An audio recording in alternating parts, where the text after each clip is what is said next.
Hey everyone, and welcome to the castle episode. So today we're going to be talking exclusively, well almost exclusively, about castles. So you can see this castle that I've built here. I also noticed that a good portion of the display is gone. That's okay, I just moved it for the time being so that way I can have building space for this beautiful little thing right here. Because I got a bomb-ass deal on the medieval blacksmith there, and I built it yesterday. But it's not going to stay in that form for very long. I'm most likely going to use it for parts to help the rest of the village kind of get built. So thank you for your service, medieval blacksmith. We will surely miss you. But aside from that, before we get right into the castle itself, I just wanted to show you very quickly that I've kind of finished the river. I know there's some stuff in the way, but I am very happy with how that turned out. And it does continue onto the plate that was here, but it's currently not here.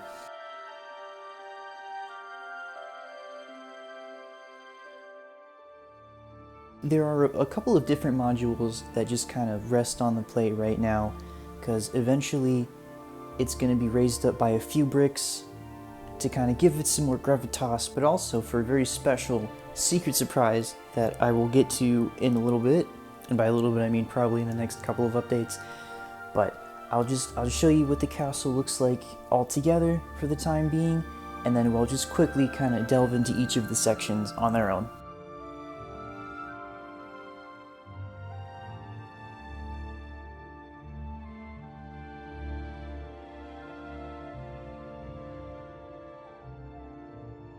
So first we have the gatehouse here, which of course sits at the front of the castle.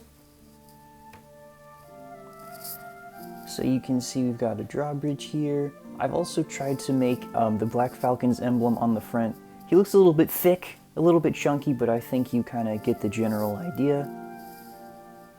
So we have the arrow slits at the front for extra protection.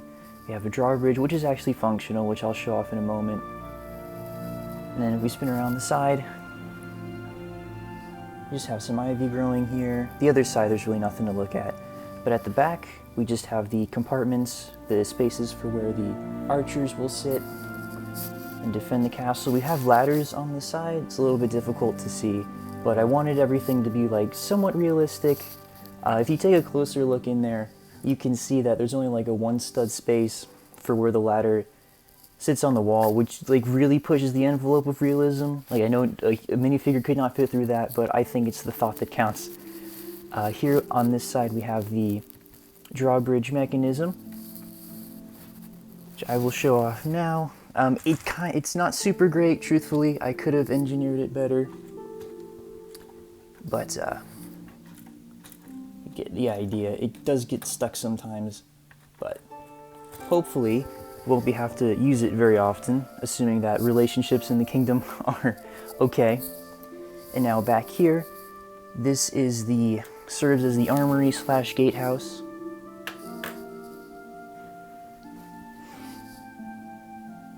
So we'll zoom in there. You can see we've got a bunch of gear in there. We've got bows for bowing, shields for shielding, various weapons. And then behind there is the drawbridge winch. You can't really see it too well, but just know that it's there. A very compact space, but I had to work with what I got. So, got that. Replace that, it just pulls out really easily.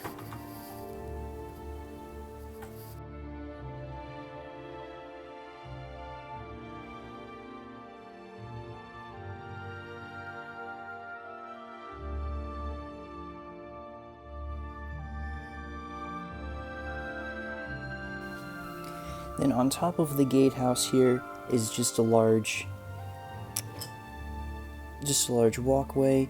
We've got a box of stones or whatever for stoning things.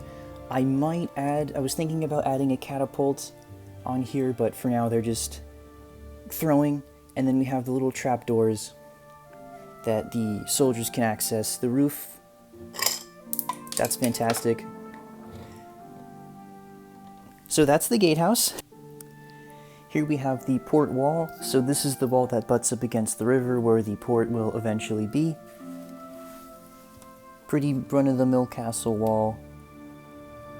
More ivy growing on there. And then this leads to the back of the castle. Don't mind the yellow bits, just for structure. Then of course we have the walkway with the crenellations, right? And so here, this might look a little bit funky. What I wanted to do is have some sort of way that they could block off the port if need be.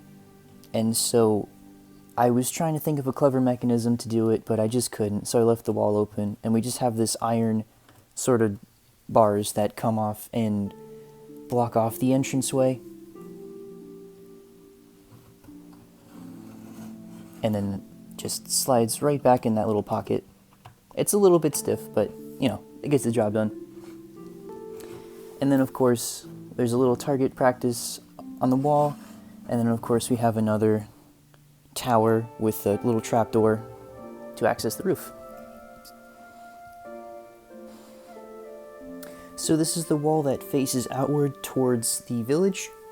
Got some more ivy growing on there with some little flowers, right? It's very nice. Just more parapet with the crenellations, but the main purpose of this section is it acts as the stables for the horses. So there's room just enough for 4 horses in there, and they fit pretty snugly. And then, of course, the roof comes off as well. It doesn't give you great access in there, but again, I think it's the thought that counts. And then this just continues into the next wall section that I will show you, and that's great. There goes the flag. So we have the next section that connects directly to the stables. And so we just have a little bit more wall here. There's a little crack in here, perhaps it's weathering, or maybe someone's been a bit cheeky, tried to dig into the castle.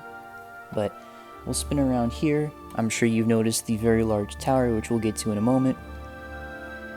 And we have a small little access door, and I know it's quite difficult to see in there, but that just acts as like a little junction room. It has a ladder towards the upper floors of this tower, and also leads down to a certain something that will eventually get built. But for the time being, here that is. And then this, of course, butts up to the back of the castle as well. So now in here, this section does not come off because there's really nothing to see down here. But this little room, I didn't really know what to do with, so I decided to make it like a restroom slash washroom. So in there's a little bucket for washing yourself or things. And then this thing that pops out of the side is, of course, the loo itself. I know LEGO has had a history recently of lots of toilet humor, and I didn't want to do you, the viewers, a disservice by not including that. So there that is. And then there's just a ladder that leads up to the upper floor. So here we are at the upper floor, the top of this tower. Not quite finished yet, as I'm sure you gathered. But I was thinking what might be a fun idea is making this a sort of falconry tower, because I thought, why not have the black falcons, use the falcons as more than a mascot.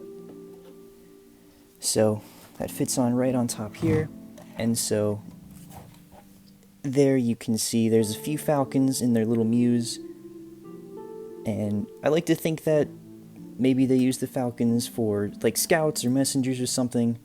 Maybe they use magic to talk to them, or they're just good friends. You know, it's all good. And that just fits right on top. So last, but certainly not least, we have the keep, which kind of sits right in the middle of the castle.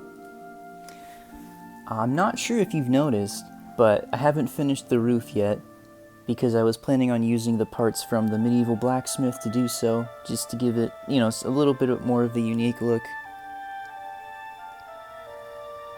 So we will address that a little bit later.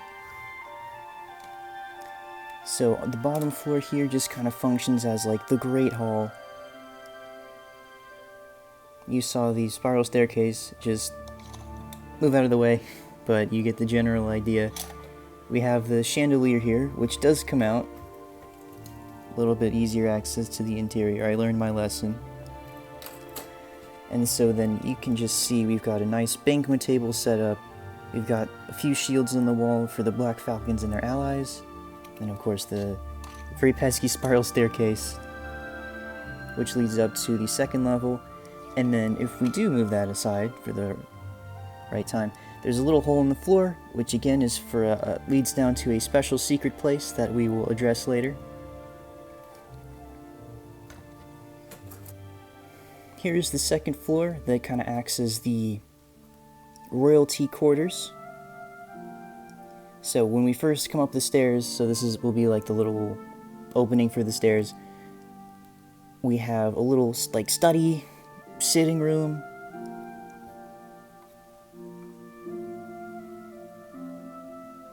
and then that leads into the bedroom. I still have to finish these doors, but they should open as well.